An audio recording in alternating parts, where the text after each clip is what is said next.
So at this time, I'd like to introduce our speaker today, Britni Eisenmann, who is a master's in industrial organization and psychology. Is that correct? Yeah, organizational psychology. Yeah.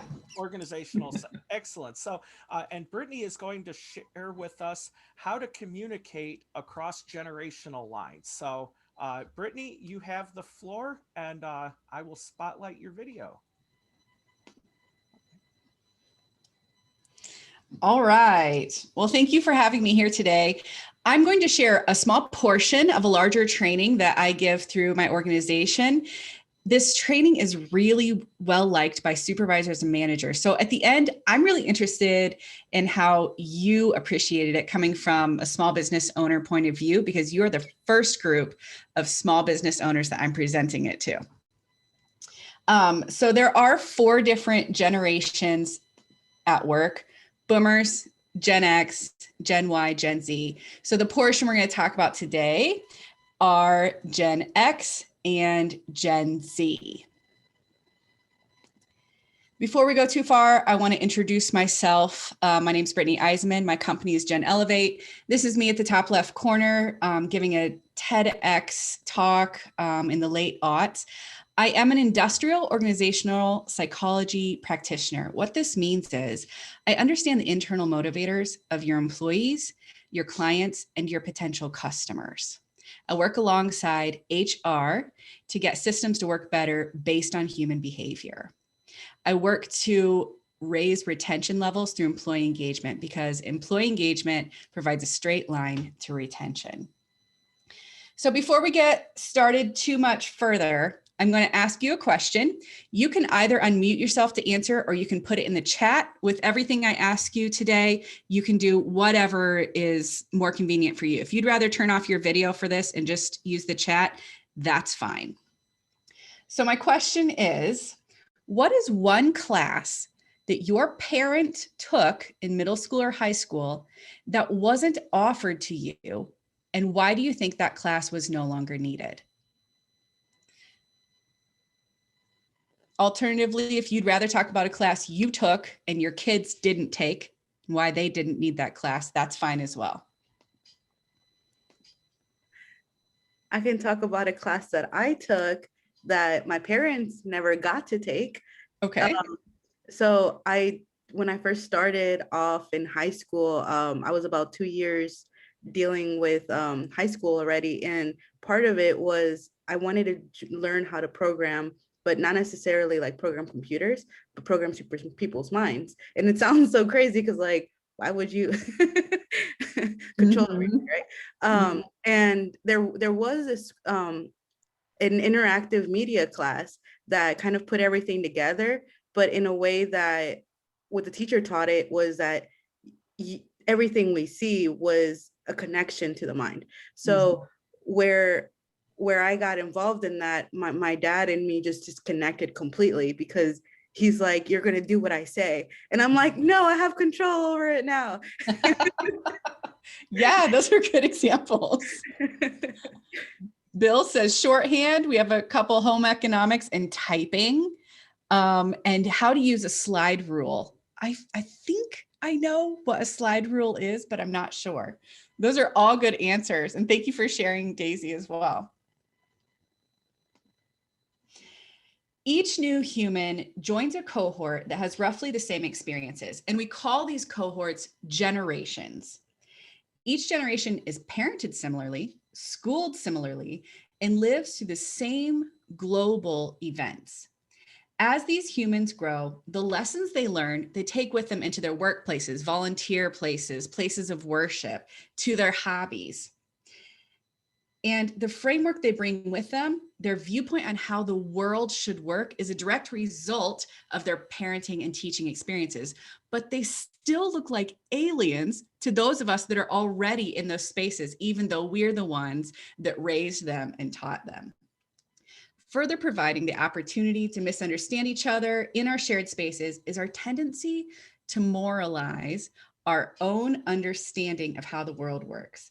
We may treat those who don't share our viewpoint as someone who is ignorant, to be pitied, lazy, or even reckless. By the end of this training, my goal for you is that you'll have moved past just knowing a few more things about Gen X and Gen Z, and that you can take steps toward active compassion for coworkers, supervisors, clients, potential customers who have generational experiences that are very different from your own. Jennifer shared, I had a business class that taught me how to write a check, balance a checkbook, etc. My kids didn't have this offered because they do everything now. Yes, great example, Jennifer. All right, first up, we're going to meet Melissa. Melissa's a Gen Xer. Melissa's parents were among the oldest boomers. Growing up, her parents both worked 9-to-5 jobs, so she wore a key on a necklace chain and used it to let herself into her house after school. Melissa remembers one day in particular when she was made fun of on a bus ride home from elementary school. She walked into her house sobbing and called her grandma to help her calm down. By the time her parents came home, she had completely forgotten about the bus incident. Melissa would bike everywhere after school. If she couldn't find her friends by whose house their bikes were in front of, she'd use her family's cordless wall phone to call around until she located them. Her bike was kind of old, and she often had to fix the chain when it fell off by herself. Otherwise, she wouldn't be able to get around for the day. She remembers well the advent of MTV and when her family got their first computer. The den became the computer room. And some of her earliest memories are playing checkers and chess on it when she was bored. Melissa grew up in the time of the AIDS epidemic in the US. And every year in school, her class would go through a DARE curriculum as a response to the crack epidemic. Melissa remembers both of her parents losing their jobs within a year of each other, despite them being loyal to their companies and often putting in extra hours at the expense of family time. Through this, she has learned not to trust what presidents and bosses said when they said things would be fine or that they could make them better. As Melissa became a teen, her parents implied and sometimes outright told her that she was too cynical and lazy and that she should work harder to get in school and get ahead. That said, it was often her they leaned on to help her to print things from the family computer or to show them features on their new phones. In college, more than once, Melissa showed a professor how to work their new digital projector. Okay, now it's time for some questions. Given what we know about Gen Xer Melissa, what can we infer about what she'll expect in her workplace? Is Melissa likely to prefer working in teams or individually, and why? Again, you can either unmute or put this in the chat, whichever you prefer.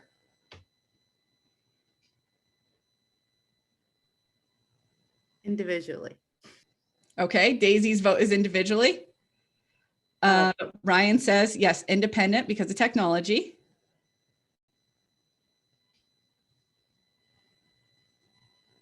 Okay, you guys are correct.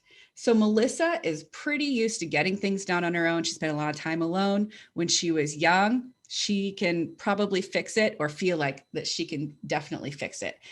If given the choice, Gen Xers most likely are going to choose to do something individually. How might you best entice Melissa to purchase your service or product?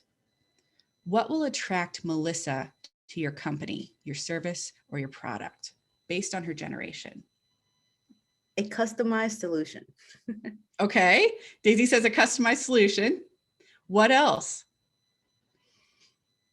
Ryan says support to work independently. So give her routes and tools to get her work done independently.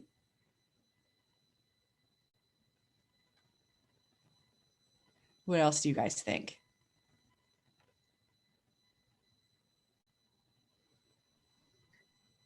A system where she can thrive solving problems. Okay. So give her the power, yeah, to figure this out.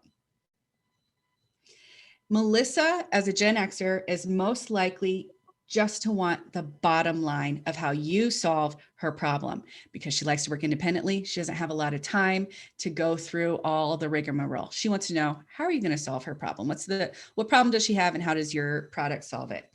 She's likely to prefer a simple to acquire service or product and a simple to use service or product.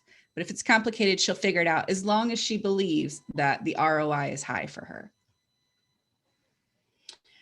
What does respect look like to Melissa?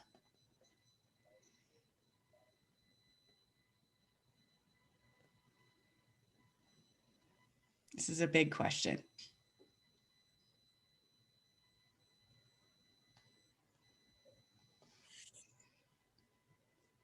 Showcase what she knows and be able to add some kind of investment into her solution. Okay, so give like her the opportunity to showcase what she knows? Yeah. Okay, okay. Ryan says recognition for her accomplishments. What else? What's another way that a Gen Xer is most likely going to understand you respect them? Acknowledge their individuality. Yes, acknowledge their individuality. Great. Ryan says a race. Yes, all of us.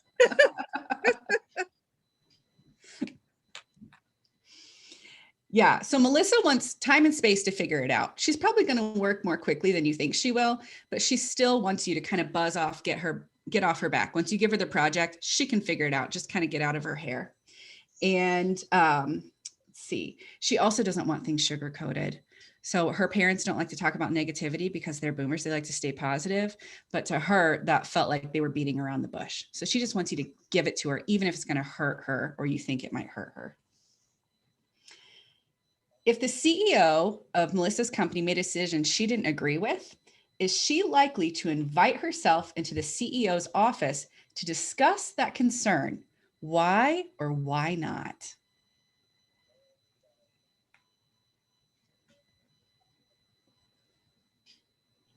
Maybe not the CEO's office, but she will let somebody know. Okay, okay. Ryan says probably not. Easier to find, just find another position. All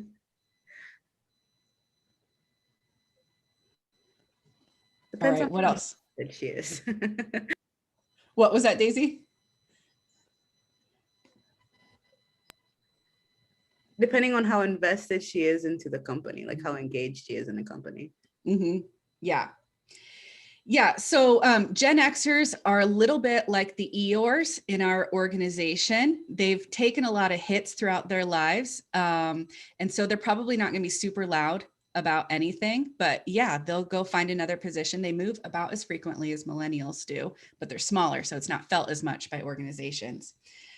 She's also not really concerned about what the CEO thinks or what they've said they've decided, because she doesn't believe the CEO can really solve anything anyway.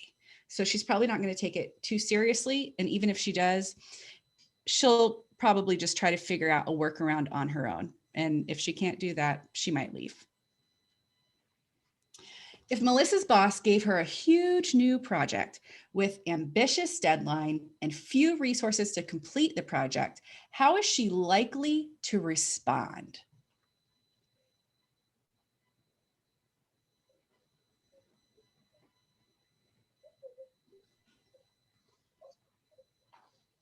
Challenge accepted.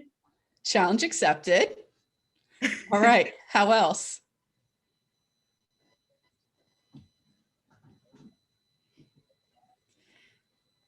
So do you think Gen X is more or less flexible than the generations around them? Ryan, make a direct comment about the lack of resources. Yeah, they're going to notice that, Gen Xers. Yeah. Yeah, so Melissa is pretty adaptable. If it is what it is, she'll figure it out. But yeah, she's going to make a comment if there are a lack of resources and she just can't get it done, because that doesn't feel genuine to her, that she's really being given a chance. All right, last question on Melissa. Do you think Melissa is more likely to prefer to communicate by phone, in person, email, or text, or a blend of some of those? What do you think the best way to communicate with a Gen Xer is? Ryan says email. Email and text. Email and text. I would say phone. Phone. Kim says email and text. So email and phone score very similarly with this generation. Both of those are fine ways to communicate with them. They are pretty much email natives, so they're very familiar with that. They prefer text a lot less than millennials. Millennials adore text, will always text with you, but she will probably prefer email or phone conversation. Okay, Adrian's mom is Melissa. He watched her and his dad stress about the Great Recession, and he remembers a lot of talk about debt in their family. He has watched his parents get laid off repeatedly. Adrian started his first business when he was 11, a monetized YouTube channel of him and his friends pulling different stunts around town. For example, in one episode, they hit lots of different items with a bat in the park baseball diamond and filmed it in slow-mo to see what it looked like. Teachers talk a lot about safety at school. They have shooter drills, and Adrian and his friends talk and even joke about what they'll do when a shooter comes to their school. He is used to teachers and his parents knowing where he is at all times and what sites he has been on, no matter what device he uses. While some of his homework is still done with pencil and paper, group projects are on Google Docs or some kind of app. He has always had a school-issued iPad for schoolwork. Adrian knows that each of his parents are still in school debt. He has little interest in going to a four-year college, but might get some kind of degree, depending on what seems to be the best financial choice when it's time to choose. He knows he has to get a head start now on his finances to beat out the competition. He doesn't want to be dependent on any person or company to make it in life. Adrian knows all of the statistics on global warming. He wants a career that allows him to help find solutions for underserved and poverty-stricken groups who are negatively impacted by global change already today. Adrian attends many virtual forums and discussions when time allows on climate change impacts. Adrian is an active member of many different types of groups, both online and in real life. He deeply cares about many topics, and he couldn't possibly define himself with just one word or even just with one sentence. Given what we know about Adrian's childhood and scholastic experiences, what can we expect about what he'll expect in his workplace? Is Adrian likely to prefer working in teams or individually, and why? Teams, because of Google Docs. Okay. Kim, this is a great question. I'm going to answer it toward the end. It's a very good question.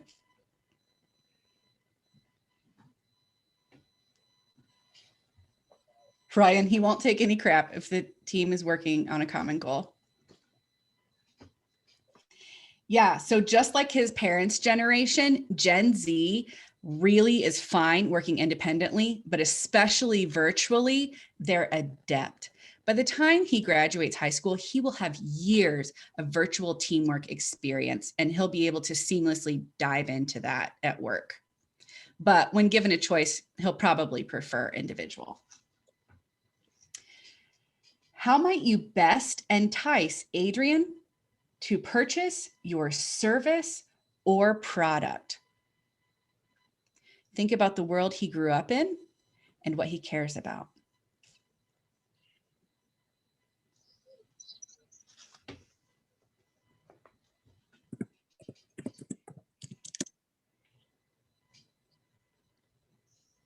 Ryan says social responsibility of the company selling the product. Yes, how else could you entice him?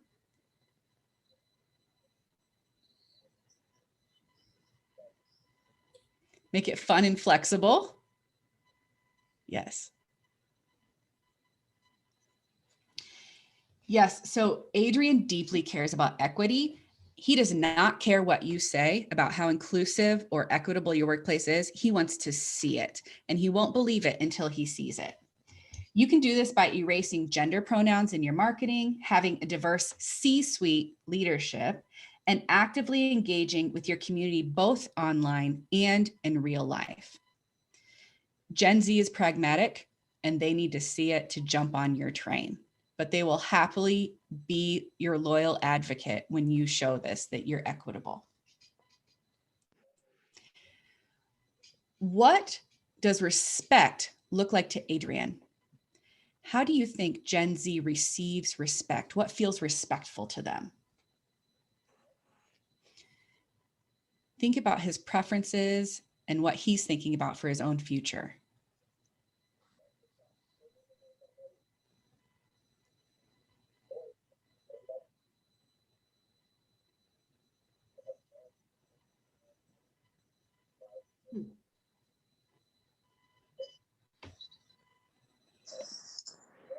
Okay, so just like Gen X, Gen Z also wants clear expectations.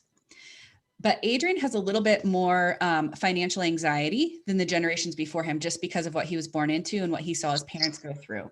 So he wants to know exactly how he can advance in your organization.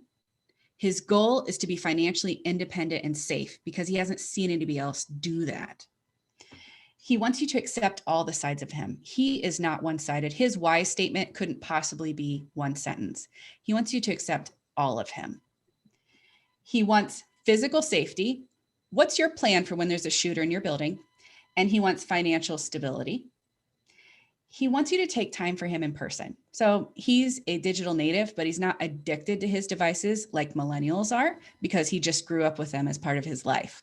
So he really loves it when you take time for him face to face, and he wants you to show equity. Okay, if the CEO makes a decision and Adrian doesn't like it, is Adrian likely to invite himself into the CEO's office to discuss a concern and why? I didn't really answer this clearly, but I'm interested in what you guys think. Ryan, he will walk right in or tweet at them. Yes. Yeah, he'll definitely fire off those tweets. Mm-hmm. Yeah, any other thoughts on that? Yeah. Okay, so yeah, Ryan says he'll tweet at him, which totally that might happen. However, Gen Z is not quite as bold as millennials. So he might not necessarily walk in and say what he thinks to the CEO. He has watched many people get their dirty laundry aired and be canceled online. So he kind of expects that at some point you're going to be toppled. So even authority figures that are his age or famous people his age, he doesn't really trust them, or he might follow them for fun or like what they say, but he doesn't really trust you if you're an authority figure. That doesn't mean he'll be disrespectful, but he just doesn't necessarily trust you. Okay, if Adrian's boss gave him a huge new project with an ambitious deadline and few resources to complete it, how is he likely to react?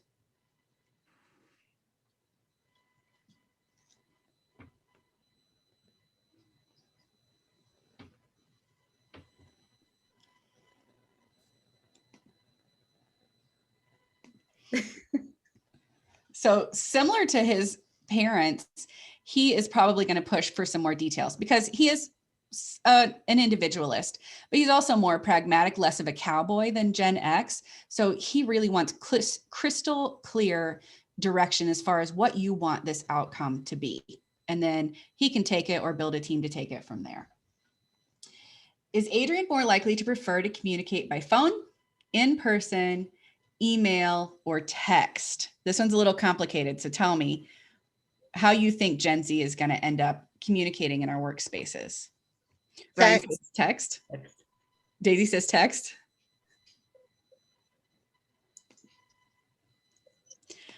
Okay, so actually Gen Z doesn't prefer text. Millennials are so far the only generation that adore text. He is really comfortable working with multiple screens, not even just two, and all kinds of platforms at the same time. If it's serious, he really loves talking in person.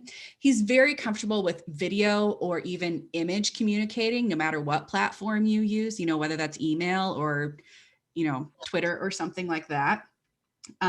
He does want your messages to be very clear and short. like one sentence at a time. Yeah, and that about wraps up his communication preferences. Okay, so we're going to do a little activity before the last slide. Let me check my time. Whew, okay. We're going to do a tiny activity, then the last slide, and then I'm going to give you guys a tool to take away from here. Okay, I'm going to give you some statements and comment or chat, put an X if this is probably Gen X, and put a Z if this is probably Gen Z. The Lion King, the animated version, is a very old movie. Gen X or Gen Z is more likely to make this statement.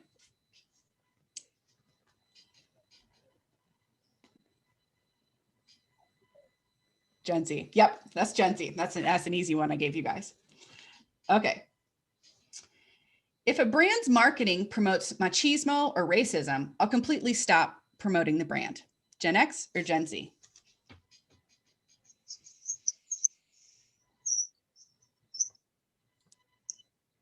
Gen Z. Oh, and Tony says both. Yes, I'm sure there's, a good chunk of the Gen Xers that are like that too. Okay, I am a generalist. I can figure out just about anything, and I use that to get ahead. Gen X or Gen Z?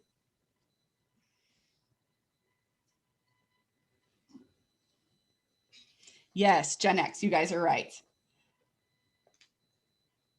I am active in many different kinds of groups. I have more than one identity. Gen X or Gen Z? Yeah, Gen Z, you guys are nailing these. Sometimes I feel like a middle child at work, translating between the two generations that are on either side of me. Which generation is more likely to feel like a translator or a middle child at work?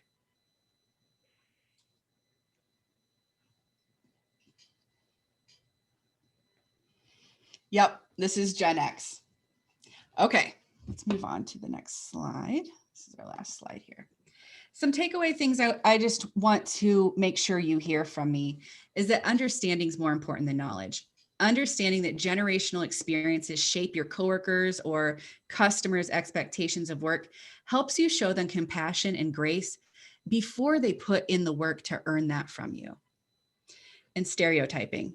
The person in front of you is a person, not a stereotype. Not everyone is shaped by their shared generational experiences in the exact same way. Your understanding that their expectations of work are tied to their past experiences is a starting place. But once you get to know someone's personality, often those factors loom larger than their generation. And communication. Your ability to frame the workplace expectations of your peers, supervisors, and clients through the lens of their generational experiences can lend itself to more seamless communication and fewer misunderstandings. And I propose can help you with retention and with sales. Okay, so I'm going to share a link to you all. This is a tool. You can, this is in my Google Drive, so you can just copy this and save it for yourself. I always give this out at the end of the training. It includes all of the generations. So find your generation. There's a series of I am a blank. Find your generation and then read through the paragraph under it. And then I'm interested in discussion on that. And I'll answer any questions you have. While you're doing that, Kim had a question about the birth dates of Gen Z.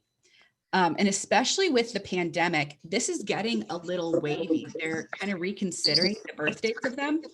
The generation after Gen Z are considered alpha. But with the pandemic, because those experiences in school are going to so solidify with these kids, and 1 year of their life is 10% or more already of their lives, and their brains are developing, it's likely that that tail end birth date is going to change. So right now they're saying the beginning of Gen Z is about 1997. And the end, they used to say pretty firmly is 2012. Now I'm seeing more that they're thinking about expanding it to 2015. So, this generation's still pretty young. The oldest are just about 25 this year. So they're definitely the youngest ones that are in our workplaces. So their preferences, as more of them join work, we'll see stronger trends in their preferences. So Kim, if that doesn't answer your question, feel free to shoot it back at me, but those are my thoughts on that.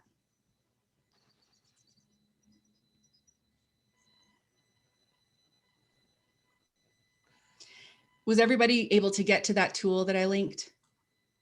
Yes, okay. Yes.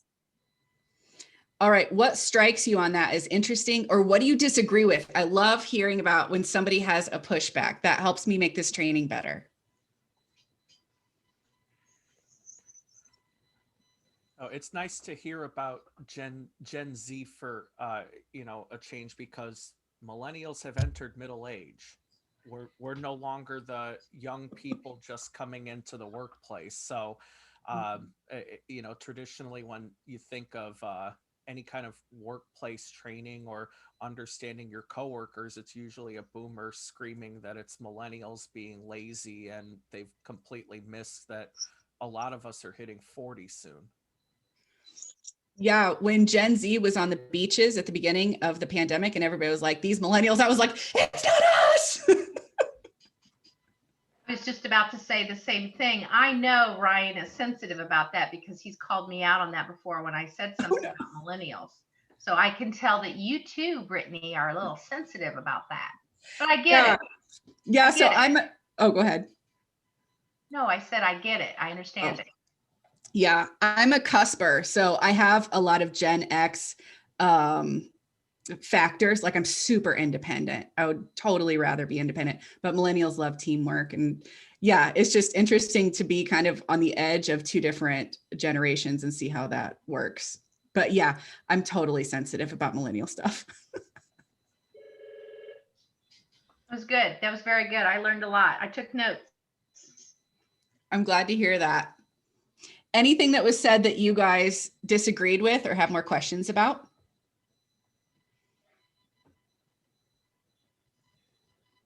No, but you know, doing what I do, I mean, for the most part, customers reach out to Culligan and they want me in their home to either do a water test, check their equipment, talk to them about options, et cetera, et cetera.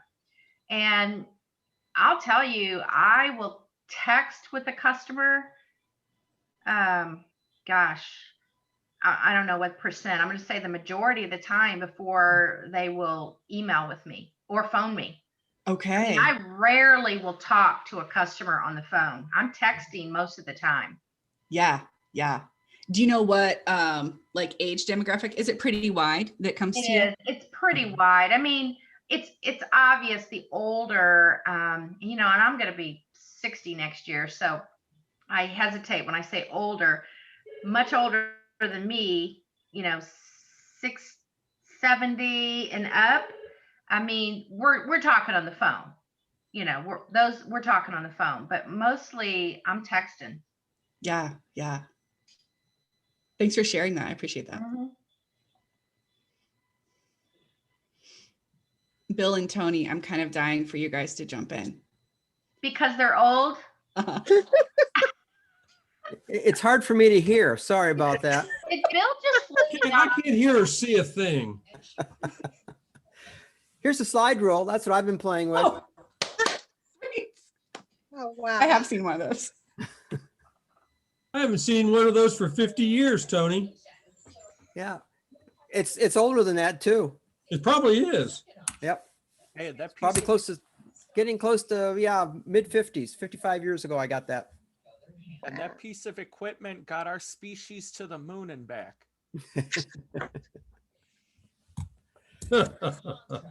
Yeah.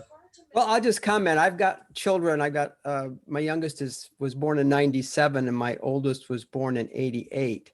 But there's a lot of environmental things that go in there because sometimes she's the older soul of all of them. So you're right. I mean, I understand the generational things that have affected them and those that were around for, 9/11 and those that weren't and how old they were. I mean, there's a lot of defining moments and it causes them to look at things differently, but you still kind of have to dig down to the individual too, because there's always variations.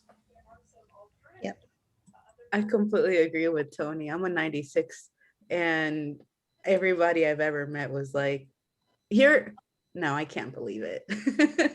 An old soul for sure. Yeah, I can tell some stories to my daughter and grandkids about what I did in my youth, and they said, "No, you didn't do that." Like hell, I didn't. Dawn and Jennifer, I'd love to hear your reactions too and your thoughts.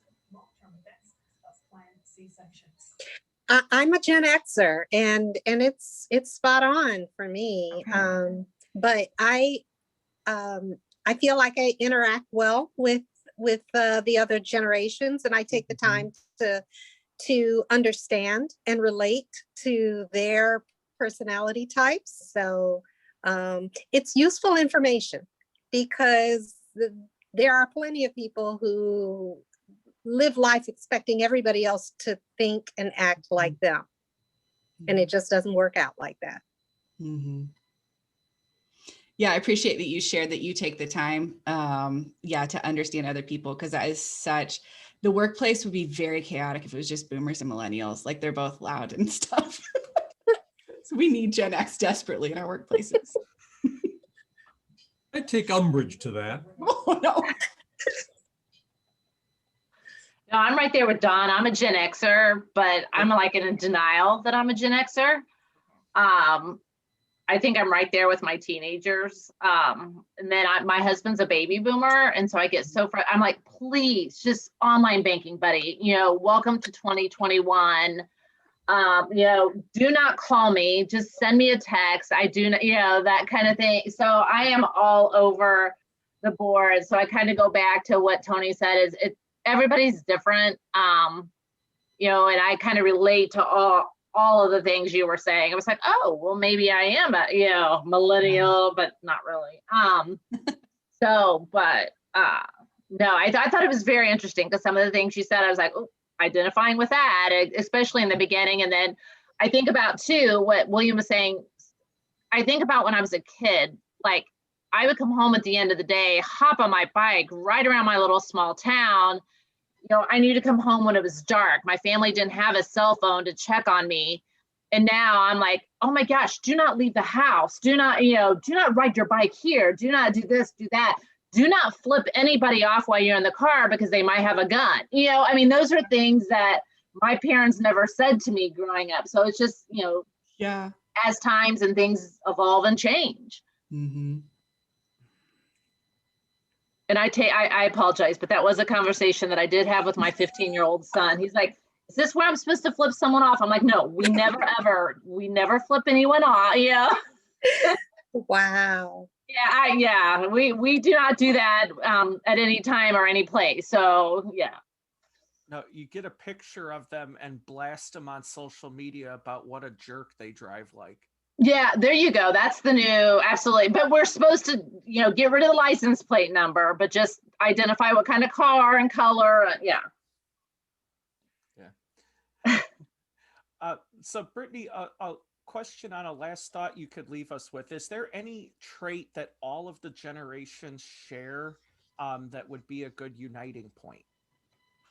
I don't know. I every other generation tends to work on like teams independent.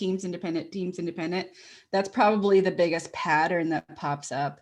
I don't know if there's one uniting factor, except that we all want a better world to leave for those who come behind us. And that is a good point, because it is a united cause. Mm-hmm. Does anyone have? Speaking on that note, I don't mean to segue, but what she said, I watched a documentary last night on Netflix. Those of you who are my Facebook friends know that I watched it because I posted a unbelievable post about it. It's called S-E-A, Seaspiracy. Instead of conspiracy, it's Seaspiracy. Just reminded me of that, Britni. I'll have to watch it.